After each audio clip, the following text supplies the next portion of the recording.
Assalamualaikum warahmatullahi wabarakatuh. Alhamdulillahirrabbilalamin. Wassalatu wassalamu ala asrafil anbiya'i wal mursalin wa ala alihi wa sahbihi ajmain. Amma ba'du.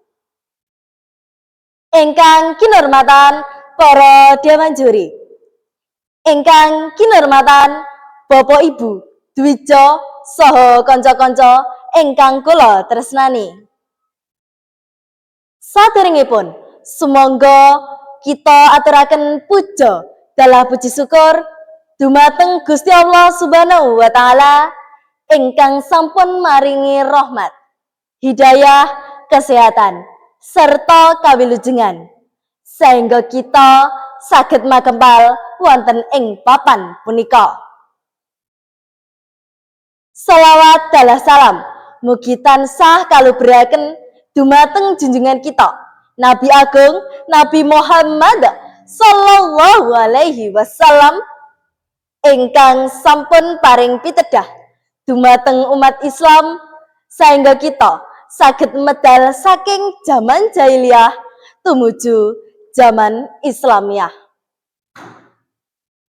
Para ingkang kinurmatan, kaperenga kula badhe ngaturaken babagan Sumpah Pemuda. Rikala taun 1909 ngantos taun 1951 gangsal kathah organisasi pemuda ingkang kawangun adhedhasar raos manunggal kagem merjuangaken kamardikan. Wiwit saking organisasi Budi Utomo, Jung Java, Persatuan Pelajar Indonesia, lan sanes-sanesipun. Bab punika jalari tukuling kesadaran bilih para pemuda ingkang kathah wewengkon. Maneka warna, suku lan agama kedah nyawiji lan merjuangaken kamardikan sesarengan. Golong gilikipun semangat para pemuda lajeng kaikraken ing tanggal 28 Oktober 1928 arupi Sumpah Pemuda.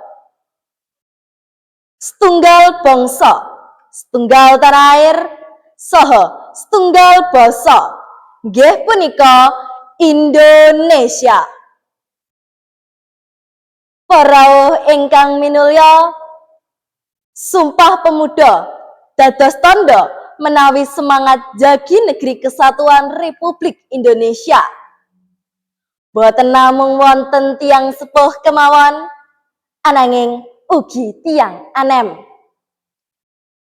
Sumpah Pemuda dados simbol prasetyaning para pemuda ingkang ngutamakaken kepentingan bangsa sainggilipun kepentingan pribadi lan golongan. Ngukuhaken basa Indonesia minangka basa persatuan. Wonten ing era digital sapunika, pepalang ingkang kita adepi maneka warna.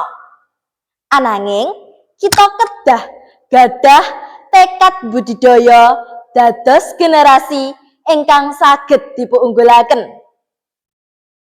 Kita para generasi muda kedah wicaksana ginakaken media sosial kagem nyebaraken pawarta ingkang sae lan sampun ngantos gampil percados kalian pawarta ingkang boten leres utawi pawarta hoax. Para ingkang kinurmatan, Sumpah Pemuda buktekaken bilih para pemuda mujudaken kagiatan ageng wonten ing owah-owahan. Tugas kita minangka generasi muda nggih punika nerusaken semangat Sumpah Pemuda kanthi cara sinau ingkang sregep, jagi persatuan, boten gampil dipun provokasi, saha tansah nguri-nguri kabudayan bangsa. Amargi kanthi persatuan saha semangat, bangsa kita saged gayuh kamulyan lan kamakmuran. Mlingginipun kagem para generasi muda, semangat Sumpah Pemuda monggo tansah kita tanamaken wonten ing manah. Kita dadosaken lelandasan ngisi kamardikan. Boten wonten bangsa ingkang jaya menawi pemudanipun ringkih. Nanging bangsa badhe ngrembaka menawi pemudanipun kiyat lan guyub rukun. Para ingkang kinurmatan, mekanten ingkang saged kula aturaken babagan Sumpah Pemuda. Mugi wonten gina manfaatipun. Hambuk bilih wonten kelepatan anggen kula matur mawantu-wantu kula nyuwun agunging samudra pangapunten. Wabillahi taufik wal hidayah. Wassalamualaikum warahmatullahi wabarakatuh.